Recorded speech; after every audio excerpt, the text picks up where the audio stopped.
Hi guys! So, for this video, ang pag-uusapan naman natin ay elements of financial statements. Okay? Under conceptual framework, meron tayong element of financial statement, which is the asset. So, dito muna tayo magpo-focus for this video. So, yung asset, makikita natin siya sa statement of financial position or balance sheet. So, what is an asset? Under conceptual framework, an asset is a present economic resource controlled by the entity as a result of past events.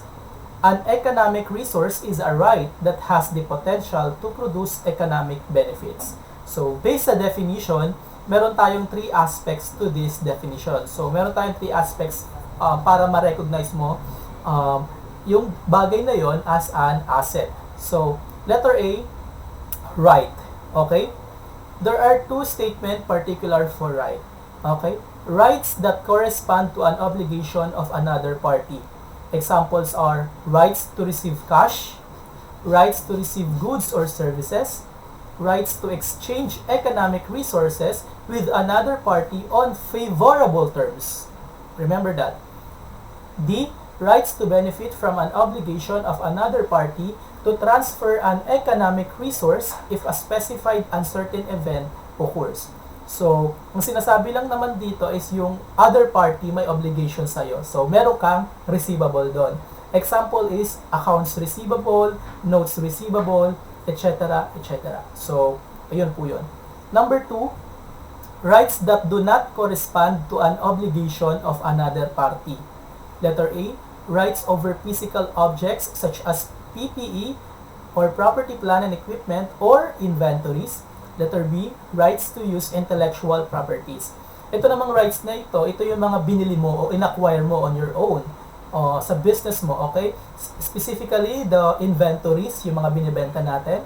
The property, plant and equipment such as the office equipment, such as the computer, at iba pang mga long-term assets, okay? Tapos meron naman tayong intellectual properties.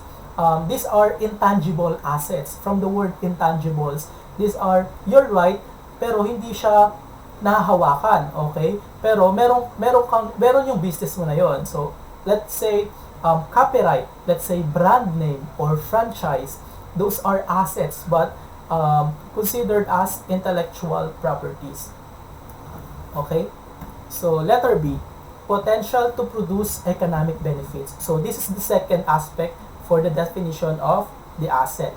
So, first statement, receive contractual cash flows or another economic resource.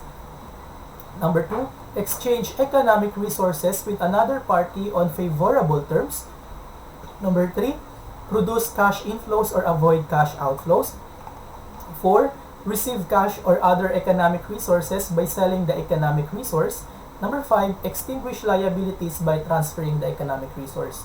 So, you will consider that as an asset if it has the potential to produce economic benefits. Example is the inventory, right? When you acquire the inventory, sa asset mo yon. So, eventually, this will produce an economic benefits. Ibebenta mo yan sa customer mo at a markup. So, may kita ka. So, that's why it has a potential to produce economic benefits. Okay?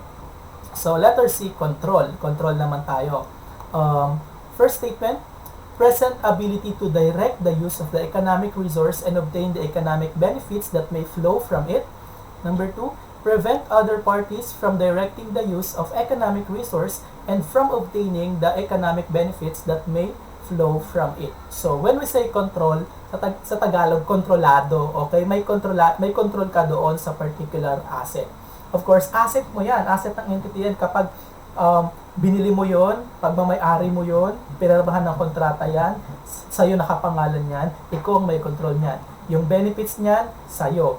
Yung risk niyan, sa'yo. So, that particular asset, pagmamay-ari mo, kontrolado mo yan. Okay? So, ayun na ibig sabihin ng control. So, always remember, an asset is a present economic resource controlled by the entity as a result of past events. Okay? So, it has three aspects. You have the right for that asset. You have that particular asset has potential to produce economic benefits, and you have the control for that particular asset. Okay? For the next video, pag-uusapan naman natin ay ang classification of assets. Bye-bye!